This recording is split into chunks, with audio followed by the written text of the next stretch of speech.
Sometime in the 1980s, in a research facility in a remote Indiana town called Hawkins, a scientist guy gets yoinked off screen by some monster making very non-earthly sounds. Somewhere else in Hawkins, 4 boys named Mike Wheeler, Lucas, Dustin, and Will are playing Dungeons & Dragons. Will casts a fireball on a big scary monster named the Demogorgon, but their session is interrupted by Mike's mom saying it's time for his friends to leave. Mike, the DM, did not see that Will had rolled a 7 and missed, thus dying to the Demogorgon. As they're leaving, Will owns up to it. When riding home, Will sees the Slender Man silhouette and drives off the road. He then legs it home as fast as he can. Nobody is home to help him, even though it's 9 p.m. on a school night, so he runs to his shed and loads up the shoddy to take care of himself. He hunkers down and pre-aims the door like he's playing Valorant, but nobody was covering mid, so the monster flanks up behind him, and suddenly he disappears. The next morning, Will's mom, Joyce BYERS, and his brother notice that he's missing and call Mike's parents to ask if he stayed over, and Mike's mom says nah, so Joyce hangs up right away. At the high school, Mike's older sister Nancy is talking to her friend about how she's now dating Mr. Hot Popular Guy Steve Harrington, who coincidentally left a note for her to meet him in the bathroom for a makeout sesh. Steve, whose hair is distractingly less sick than it'll eventually become, invites himself over to Nancy's house later that night to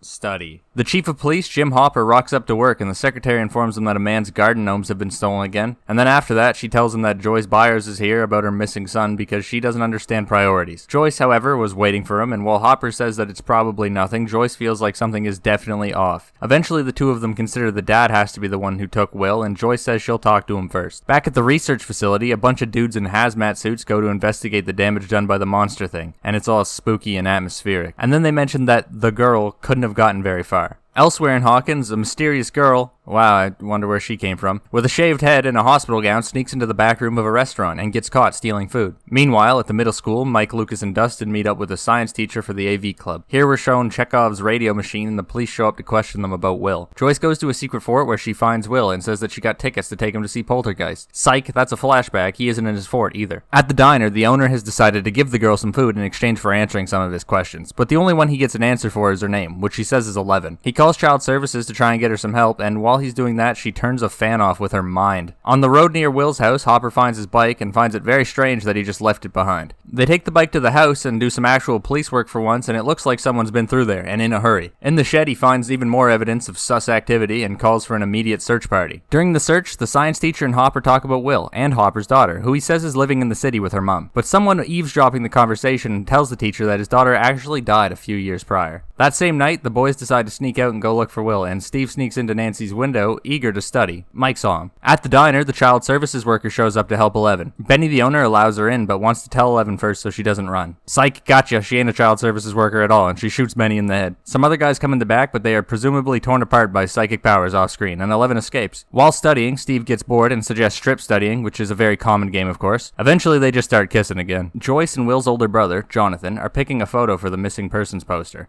and Jonathan is very upset because he took some extra work and that's why he wasn't home that night. They then get a call with a shit ton of static and there's a faint voice which Joyce is positive is Will. Also those alien noises. Then the phone gets fried. In the woods, the boys are searching for Will and trying to entice him with comic books, and then they hear some bushes rustle. When they check it out, they find 11, who is probably minutes from catching hypothermia by the looks of it. The boys took 11 back to Mike's basement, where they question her, but find out she doesn't talk nor understand the concept of privacy, which naturally freaks them out as a group of 12-year-old boys. While she's changing, they discuss who the fuck she is. Lucas suggests that she's an escapee from the local asylum. Unfortunately, they can't get parents involved or they will all get grounded, so Mike allows her to stay the night so they can keep looking for Will. Mike and 11 exchange names, and Mike decides to shorten her name to L, which is going to make recapping this a whole lot easier on me. Hopper shows up to Will's house and asks about the phone call. Joyce is adamant that it was her son despite only hearing breathing, and then brings Hop's daughter into it. He then leaves in a rush to go talk to Will's dad, Lonnie. Mike chokes down his breakfast of 2 very dry Eggos as fast as he can, so he has time to bring Elle down her breakfast of 1 dry, cold pocket Eggo. Then he drops his master plan of having Elle sneak to the front door so his mom can call someone to help her, but she declines, saying that bad people are after her. With guns. Steve, whose hair has reached its second evolution stage, invites Nancy and her friend to a party. They see Jonathan hanging up a poster for Will, and Nancy goes over to offer her condolences. Mike decides to skip school to show Elle around the house, and they end up just messing around with the chair for a little while. Jonathan is driving to go see his dad, and Should I Stay or Should I Go comes on the radio, and he gets a flashback of when he first showed Will that song. It also happened to be a day where their dad flaked on them, but they vibed the fuck out, which is probably the best time you could have had in the 1980s. Joyce goes to work and asks for a 2-week advance on her pay and a new phone. And also a pack of smokes. While everyone is absent from the BYERS house, the hazmat scientist guys show up to get readings or something like that. Monster stuff, I bet. The guy in the shed gets an 11 out of 10 on the monster meter and the wall is bleeding or something. Back at Mike's house, Elle looks at a picture of the boys and is very sketchy about Will for some reason. His mom comes home early, so he opts to hide Elle in the closet while he goes to cover right quick. While she's in the closet, she goes through some PTSD shit about those scientist guys locking her in solitary. Mike tells his mom that he skipped because he wasn't feeling good, and she's cool with it because his friend's missing, and that's pretty nice. Hopper gets a call to check out Benny's diner, where his murder has been disguised as a suicide, which actually works, because it was the 80s and they didn't know about forensics or exit wound angles or anything like that. The boys have conflicting ideas about what to do about the whole 11 situation. Lucas has cold feet and goes to snitch, but Elle slams the door with her psychic powers. At Lonnie's house, Jonathan shows up and they have an argument, mostly about how Lonnie is an asshole and has never been a good dad, but Will isn't there, so Jonathan leaves a poster and bounces. Hop questions one of Benny's regulars who says they had a fishing trip planned and they were all excited about it. The guy says he was present at lunch when 11 was there stealing food, but he's still under the impression that it was a boy, and Hopper makes the connection that it might have been Will, which is the closest thing to a lead they have. The search for Will continues, now being in the area of Benny's. They find a piece of fabric near the exit of a pipe. They then follow the pipe until they get to a fence for Hawkins' laboratory. The boys take some meatloaf down to Elle and apologize for the disagreement earlier, and then explain the concept of friendship. Nancy and her best friend Barbara go to the party, and by party I mean it's actually just them and 3 other people. Back in the basement, Elle goes to the D&D board and channels Will, picking up the piece that represents him. When Mike asks where he is, she flips the board upside down and places him there. She then says that he's hiding, and when they ask her who he's hiding from, she slaps down the Demogorgon piece. Jonathan goes into the woods to look for Will himself and takes his camera with him to snap pictures of anything out of the ordinary. He hears a scream and runs to help, but it's actually the 5-person party out by the pool, which he creeps on. At the party, they shotgun some beers and shit, and Nancy peer pressures Barb into trying it out, but she's too much of a Melvin and she slices her hand wide open. She then goes to the bathroom to tend to her wound, and the rest of them do some pool shenanigans while Jonathan takes pictures of them from the bushes. Joyce gets woken by another phone call of ominous breathing and alien noises, but this time she actually hears Will say mom. Then the phone gets fried again. The lights start to flicker in a strange manner, which leads her to Will's room, and the radio clicks on to Should I Stay or Should I Go, which I guess is Will's favorite song or something. Joyce makes the logical conclusion that the lights are Will, which means best case scenario she thinks he's dead and a poltergeist. Then the wall does some Nightmare on Elm Street shit and she runs away, but the music plays again, so she comes back with no hesitation. At the party, the 2 couples decide to go into separate rooms for reasons, and Barb is trying to get Nancy the hell out of there, but Nancy tells her to kick rocks. Barb doesn't kick rocks, she goes back out to the pool, and Jonathan, who's still there for some reason 15 minutes later, takes a picture of her, and also Nancy getting undressed in the window. The spooky monster roars from behind Barb, while Jonathan is uncharacteristically not watching, and right when he looks back, she's gone. The lights flicker, signifying Barb's presence. Barb wakes up in some nightmarish hellscape version of where she just was. The pool is also drained and covered in tentacles. With her is this white monster thing, and she screams out for Nancy's help. Back in the slightly less nightmarish hellscape, Nancy and Steve are making out some more, and Nancy senses Barb's screams, but only slightly, before getting back to it. Barb screams Nancy's name one more time before being dragged back into the pool to deafening silence. After some presumed boning, Steve is out cold and Nancy decides to leave. When she gets home, her mom is waiting for her because, a kid is missing, but Nancy blows it off, saying she was just out eating. The mom, clutch legend that she is, says she just wants her kids to feel comfortable talking with her. Nancy insists she was just chilling and then stomps off. At the BYERS house, Joyce decides to let Jonathan in on the whole poltergeist thing in this totally not schizophrenic room setup. The light does flicker for a second, but Jonathan somehow thinks it just lit itself up. He tries to talk her out of this nonsense, as any reasonable person would consider it insanity. Nancy awkwardly walks through the halls thinking everyone knows she pipes and cares for some reason, and Steve, hair level 3, says he didn't tell a soul. When Nancy gets to class, she sees Barb isn't there, which is abnormal, I guess. Hopper finagles his way into Hawkins' lab despite all the security protocols to have a look around. At the Wheeler house, Elle is home alone playing with toys and shit, but she gets bored, so she goes upstairs to watch TV. She changes the channel to one that has a Coca-Cola commercial on and has another PTSD episode over some training she had to crush Coke cans. Joyce, who is still definitely not experiencing a schizophrenic episode, hangs up a bunch of Christmas lights everywhere so she can communicate with Will everywhere in the house. Unfortunately, she doesn't have enough, so she goes back to her work to buy 19 more boxes, yes, I counted them, and a second new phone. At the lab, Hop does his search starting with the pipe. The people working there said it couldn't have been the pipe because the cameras would have caught it. Hopper asks to see the tape and the footage comes up clean. As they leave, Hop asks his fellow officers about the night that tape was supposedly shot and says that it was an extremely rainy night and the tape had no rain at all. A completely pedestrian effort for a government level cover-up. The boys hunt for some rocks to sling at monsters, but some bullies show up and trip Mike, which looks like it would shatter every tooth in his mouth, but apparently he just got scraped on the chin. Jonathan is developing some photos in the darkroom, including the creepy ones he took from bushes, and this girl walks in. Despite his best best efforts to rush out of there as fast as possible, she notices them. Hopper goes to the library to use some old-timey computer to scour any and all newspaper sources for anything he can find on Hawkins National Laboratory. Somehow, he finds a shitload of info about missing kid cases. Mike's mom and little sister come to visit Joyce and bring her a casserole, and Joyce somehow manages to play off the 6,000 Christmas lights. Mike's little sister gets distracted by the lights, which are flickering, but Joyce is too busy to notice. She follows them to Will's room, where Will tries his best to give her a seizure. The wall then does the Nightmare on Elm Street thing again, and Joyce freaks out and tells them to leave. Steve and his squad are waiting for Jonathan outside the school because the girl from the dark room snitched, and they nab his bag and check out his photos, which are inarguably pretty creepy. But as a response, Steve decides to break Jonathan's camera, which is pretty fucked up because his brother is missing and he lives in a one-parent household, but whatever, I guess he's being protective. Elle is waiting to meet up with the boys, and she sees a cat, which gives her even further flashbacks of a time where they tried to make her explode a cat or some shit, and then punished her for refusing to do so. Before they could lock her in solitary again, she just straight up murdered 2 of the orderlies. The dude in charge, who she calls Papa, is actually pretty stoked on it too. While hunting for Will, Elle asks Mike about the wound on his chin. He tries to say that he just fell, but she quotes her favorite quote of all time about friends never lying, which is one she'll keep saying for the entire show, despite the fact that when explaining the concept of friendship, nobody even said that part. Nancy has her own missing friend to tend to and naturally checks the only logical place, Steve's pool, as if Steve would have not noticed her corpse floating there when he got up this morning. She catches a glimpse of the white monster and turns tail. Joyce's Christmas lights start freaking out and lead her to a cubby in the living room. While in the cubby, she grabs a bundle of lights and tries to communicate with Will, which actually works. They devise a system of blinking once for yes and twice for no, and that works for a while until she starts asking complex questions like, "Where are you?" Most importantly, she finds out that he's still alive, but it's pretty clear yes and no isn't going to get the job done. Joyce, genius that she is, instantly devises a more complex communication system by drawing a Ouija board on her wall. Back at the library, Hopper discovers a guy called Brenner runs Hawkins, and he was also involved in some MK Ultra government experimentation shit which has been leaked. The other cop isn't buying it because he's terrible at his job. Elle leads the boys to Will's house and tells him that he's hiding here. Due to the communication barrier, she can't exactly say he's in a mirror dimension version of this house hiding from some eldritch monsters, so they get really pissed off at her. Then they see some cop cars rush by and they follow. Using the Ouija board, Joyce asks Will where he is, and he responds right here. She then asks what she should do to help, and he spells out run, and finally the monster busts out from the wall. Following the police to the quarry, the boys see Will's drowned corpse being taken out of it. Since Elle told them that he was still alive, Mike directs his extremely understandable grief at her and takes off by himself.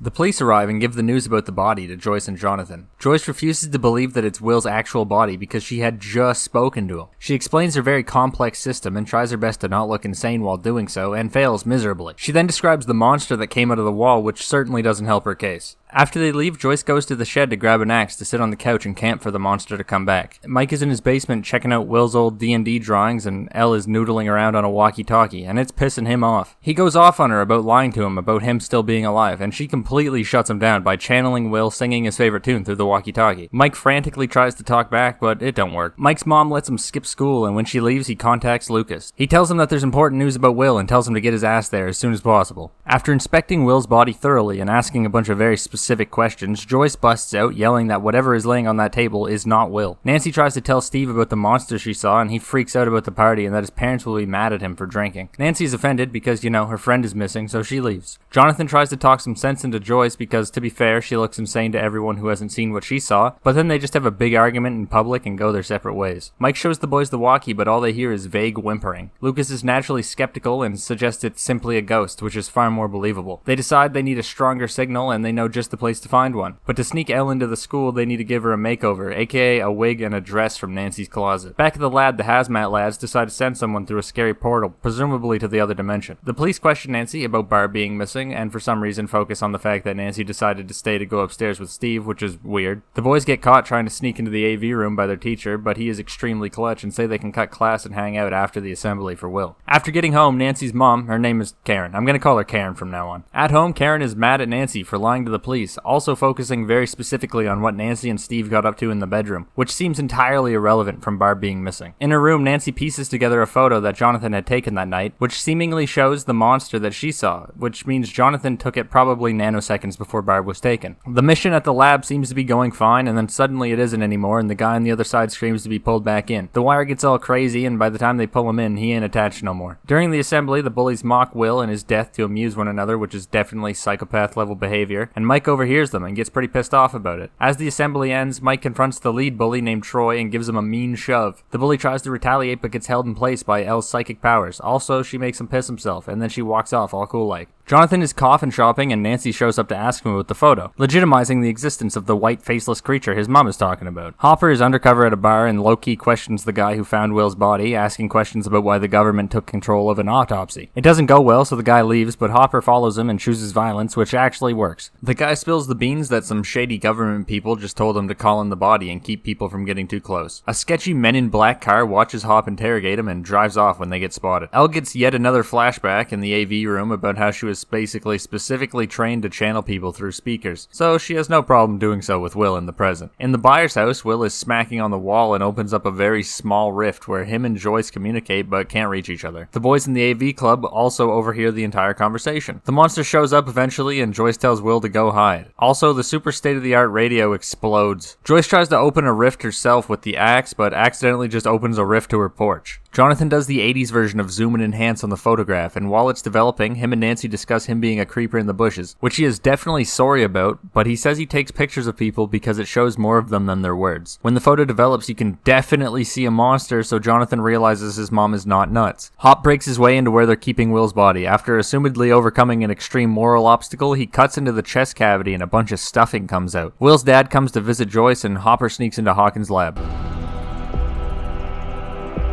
Hopper does some Metal Gear Soliding around the lab, but gets caught in like 4 minutes, but he turns that around on them real fast because he's a badass. Lonnie decides that Joyce needs whiskey to feel better, but she is stuck on the idea that Will is out there somewhere, but she can feel his energy fading or something. But she's still thoroughly convinced that the body in the quarry wasn't real. Hopper continues his search and happens upon what appears to be a little kid's room, or more accurately a cell, with a really shit stick figure drawing. The boys discuss what Will meant when he said he was somewhere like home, and Elle says upside down with no context. Mike somehow makes the amazing leap in logic that she means it's a parallel dimension based on her flipping the D&D board earlier. They bust out the D&D world and compare the upside down to some nerd version called the Veil of Shadows, which can only be accessed by a 10th level wizard. Dustin guesses that Elle might be the closest thing they have available. Hopper finds a large rift in the basement of Hawkins' laboratory, but the hazmat dudes find him and subdue him, which can't be great. Jonathan comes home and is super not happy that Lonnie is here. Equipped with his newfound belief in monsters, he can test Lonnie's attempt at reducing the insanity. Also, he makes him take down his Evil Dead poster, which is fucked up because Ash Williams didn't kill Will. Will's funeral happens, but almost every named character present doesn't actually think he's dead, so the boys take note of a girl from school crying and pog off about how sick it's going to be to tell Will that she cried when he died. Joyce also has a flashback about Will drawing his D&D character, which is notably a pretty solid drawing for an 11-year-old using exclusively crayons. Hopper wakes up in his house and tears the thing apart like he's got a search warrant. Just when it's edging on the side of insanity, he finds a little microphone hidden in his light, which would have been the first place I looked. I don't know about you. Jonathan and Nancy triangulate the monster's location based on known sightings and limit it down to a pretty short radius. Then Jonathan steals a gun and they decide to go monster hunting. This repair guy, who by the way has been in a bunch of scenes before this and works for Hawkins' laboratory, comes to check out the broken radio at school, and the principal gives up the name of the science teacher. At the post-funeral dinner, or whatever's going on here, the boys ask the teacher a bunch of questions about if there was hypothetically an alternate dimension, how exactly would we get there? They asked a middle school science teacher that, for real. He gives some analogy about an ACROBAT and a FLEA, and the FLEA is a higher dimensional being because it can walk on the side of the rope or something. I don't know, it was really unclear. He also makes an offhand remark that if a gate like that did exist, it would disrupt magnets, which is important. Write that down. Some officers show up at Hop's place and tell him that more people suddenly vanished, coincidentally in the area all the people have been vanishing from. Also, they found Barb's car suspiciously abandoned at a bus station, which was reported to them by the government higher-ups. Lonnie takes it upon himself to repair the hole that Joyce made, and also take down the Christmas lights. Then he brings up how the people who own the quarry don't have any fences or nothing and need to be held accountable. The boys are discussing how to find this alleged gate that probably exists, and Dustin is freaking the fuck out about his compass. He says they aren't actually pointing true north. Based on what their teacher said, they assume that the compasses are being diverted to point directly at the gateway to the upside down. Joyce goes through Lonnie's shit and finds a flyer for a lawyer that sues for accidental death, piecing together that he's here exclusively for legal winnings. Steve, whose hair has reached its mega evolved state, shows up and apologizes to Nancy and shows some real concern for Barb for once. He invites her on a date to just chill and have a good time. Nancy declines because, she has some real important monster hunting to practice for, but she tells him it's to help Mike grieve. Joyce confronts Lonnie about his absurd selfishness, but he openly admits that he wants the legal winnings to help pay for Jonathan's college. Joyce exposes him as a liar because he can't remember the college Jonathan has wanted to go to since he was a little boy, and then she kicks him out of her house. Jonathan is practicing shooting, and he's pretty trash at it. Nancy shows up, and they talk about how much they don't want to be like their parents, and they want to find someone they actually love. Also, Nancy is cracked with the gat. The squad is doing a Stand By Me impression, but they're in two separate groups of two. In Group A, Lucas thinks Elle is acting more strange than normal. She is, but she's having another classic 11 flashback of being put in a sensory deprivation chamber with the mission goal of psycho-assassinating some guy. She tells Mike that she doesn't want to keep going, but he says, nah, we're fine, we'll keep going. Nancy is curious about Jonathan's whole thing about pictures telling more than people's words and wants to know what she was saying in her photo. And he says he saw a girl who wasn't being very true to herself, and she doesn't very much like that answer and brings Steve into it. Eventually, they both independently decide to give each other the silent treatment. Hopper shows up at Joy's house ready to tear it apart like he did his own. Unfortunately, he did not account for having to check literally 18,000 light bulbs. Dustin eventually realizes their grand adventure has led them in a circle. Lucas pieces together that Elle acting weird and the compasses not leading in a straight line are probably connected. Mike tries to defend her, but she admits to it, claiming the gate isn't safe. Hop somehow diligently checked every bulb and then tells Joyce that he went to Hawkins and his shit has been bugged, which he probably should have said before debulbing every Christmas light. He then tells her about the fake body and that she was right, which is naturally a lot to take in. Lucas and Mike start getting into it verbally, and Lucas is pinning a lot of blame on Elle, eventually calling her the real monster for not being more helpful. Mike gets extra pissed off and they start getting into it physically. Trying to protect Mike, Elle ragdolls Lucas across the fucking junkyard and he is non-responsive. Back to the psycho assassin flashback, Elle is in the tank spying on a Russian or something, but he turns into smoke and disappears. The people overseeing the mission hear them alien noises. Elle sees some shit off camera and then runs away. When Lucas regains consciousness, he is very understandably not pleased about being tossed 30 feet into concrete by telekinesis. Also, Elle is gone. Nancy and Jonathan, who have presumably been walking around for hours without saying a word to each other, hear some noise. They follow it and find a deer that's mangled up pretty bad. They have the classic putting it out of its misery talk, but before they can, it's dragged off at very high speeds into the woods. They split up to look for clues and Nancy finds a fleshy hole in a tree trunk. She calls out for Jonathan, but when he doesn't respond, she decides, oh well, fuck it, and just crawls in with reckless abandon. This, of course, leads her to the upside-down version of these woods. She gets the first real good look at the monster feasting on the deer and tries to be real sneaky, but fails. She runs screaming, and Jonathan in the real world, I guess in proximity, can hear her scream. The hole she climbed into is also like healing or turning back into a tree or something.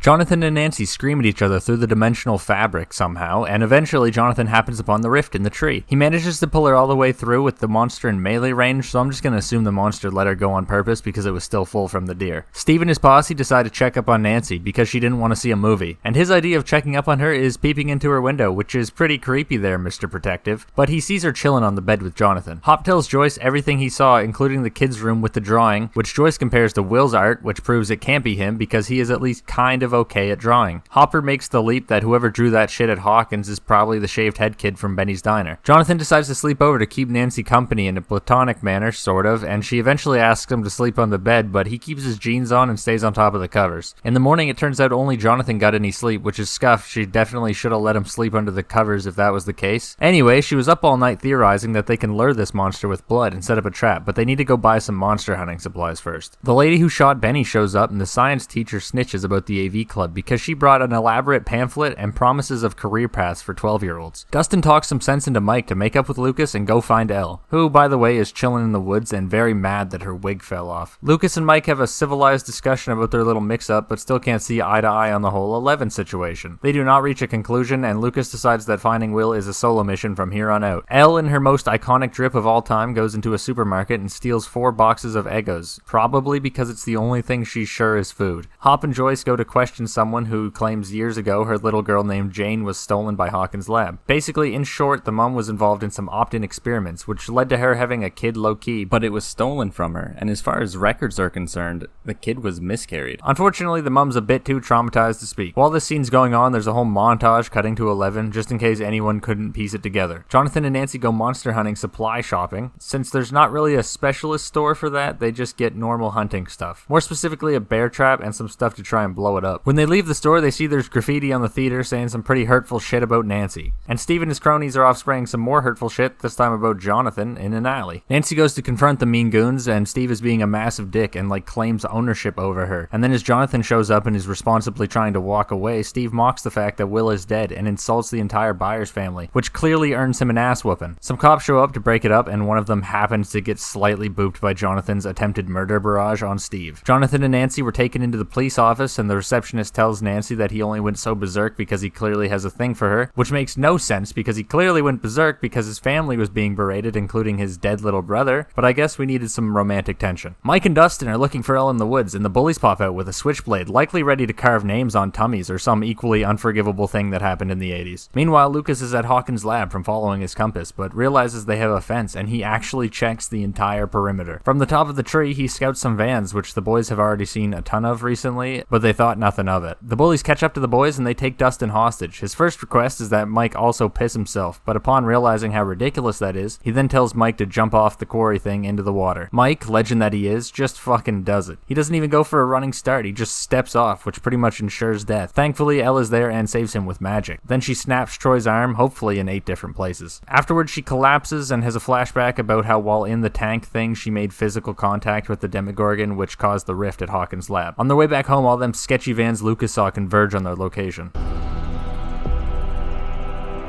Mike and Elle have a moment, but Dustin busts in and says that Lucas is freaking the fuck out over the walkie-talkie. He warns them that the bad men are coming and they need to get the hell out of there. They bail out the basement door to meet up with Lucas, and there's some extended bike-car chase scene which obviously doesn't work until Elle flips one of the vans completely and cuts off the rest from following them. Back at the junkyard where Elle ragdolled Lucas, Lucas decided that saving their life by throwing a van is cool enough to forgive her transgressions, and everyone apologizes and is a unit again. Joyce comes in, big dick swinging, to get the cuffs taken off Jonathan in 5 seconds. Unfortunately, the other cops found the monster hunting supplies, and Hopper has a few questions about it. The whole squad of sketchbags figured they can't keep up with a couple kids on bicycles, so they go to Mike's house and fuck with the Wheeler parents instead. They tear the house apart and give some vague threats about Mike's safety, but they don't account for the fact that these parents have almost zero involvement in their kids' lives, so they don't get any useful information. Luke makes a little diagram about the fence and building they gotta get in to find the gate. Then a helicopter rolls up and they decide to hunker down in an abandoned bus. The two groups of monster hunters decide to share notes, but Joyce is not very happy that her son, who isn't in hell right now, is trying to fight a hell monster by himself. All this shit is interrupted by Troy's mom being a Karen about his arm being broken. Troy describes the girl with the shaven head and snitches that she's always with Mike and Dustin. Steve's friends are being dicks again about Nancy and Jonathan, and Steve finally comes to his senses to stop being an asshole and drives away from them, hopefully forever, because they suck and I don't want them to be on screen anymore. When Nancy gets home, Team Monster Hunter sees the fuzz and decides they can't go there, but due to the circling helicopter, they know that the boys haven't been caught yet. They get the idea to use Will's talkie to try and get a hold of them and find out where they are. Steve's first step on his journey from piece of shit to the best character in the show comes in the form of cleaning up the graffiti about Nancy. The bad dudes show up equipped with guns at the junkyard, presumably overhearing the walkie-talkie conversation because there's only like 6 channels in the 80s, but Hop incapacitates them all off-screen single-handedly without a weapon. Then there's further exchanging of notes, including the stupid ACROBAT and FLEA thing, and Joyce asks Elle to channel Will for her, just for a second. She tries, but after tossing a whole-ass van, she's kinda tapped of psycho energy. Then she sees the bathtub and thinks she could probably get the job done if she had a sensory deprivation chamber. Mr. Clark tells them how to make their own, I guess, and then they go to the school to do that. While in the chamber, Elle sees Barb's corpse, which is pretty not hype, but Joyce calms her down. Then she sees Will on the verge of death in his little fort, which is a bit more hype, but still not great, and it puts Team Monster Hunter on a time crunch. Hop wants to go back to Hawkins' lab by himself, but Joyce isn't having it. Then Jonathan also wants to come, and Joyce refuses it. Jonathan, who is now bummed that he's not allowed to go to the Upside Down, decides to make the mission to the Upside Down a little more safe by continuing with the plan to bait the Demogorgon and kill it. To accomplish this goal, they sneak to the police's office and gank their shitbag. Joyce and Hop get caught almost immediately, and Will's fort is assaulted by the Demogorgon.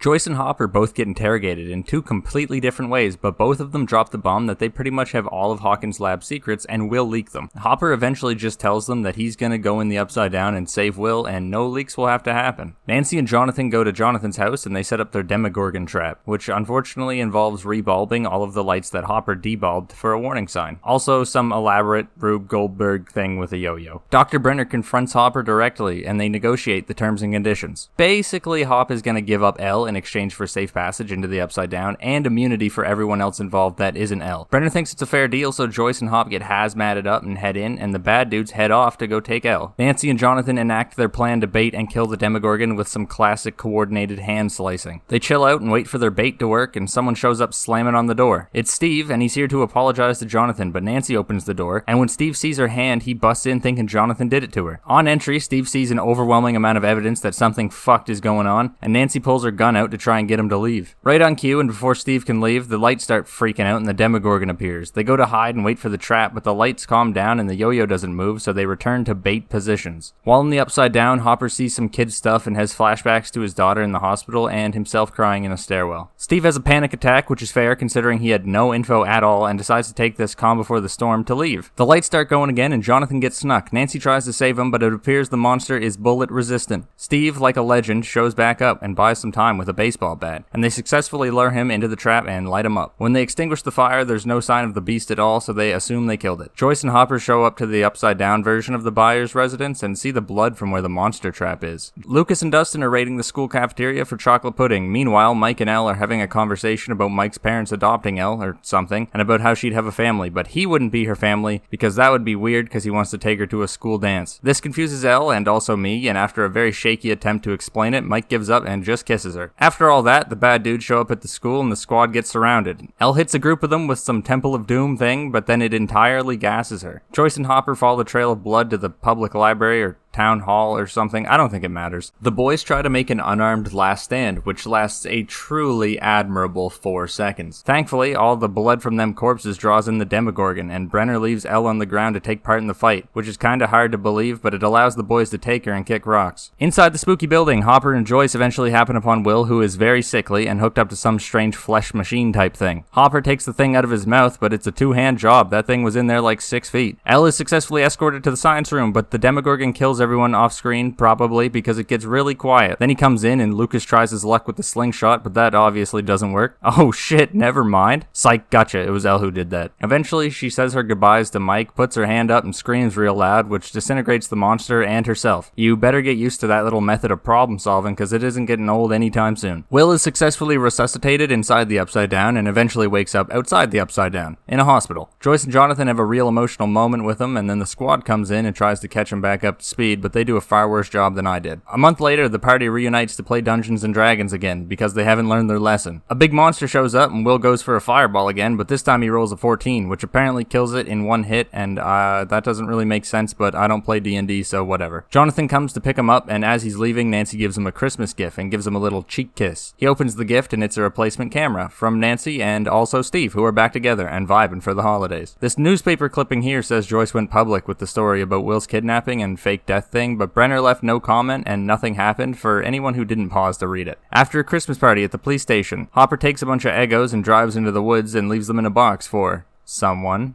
I wonder who. Will and his family have a very nice wholesome Christmas dinner, and Will goes to the bathroom to freshen up. While in there, he coughs up a slug thing and warps to the Upside Down for a few seconds, but he goes back to dinner and tells his mom that everything is cool.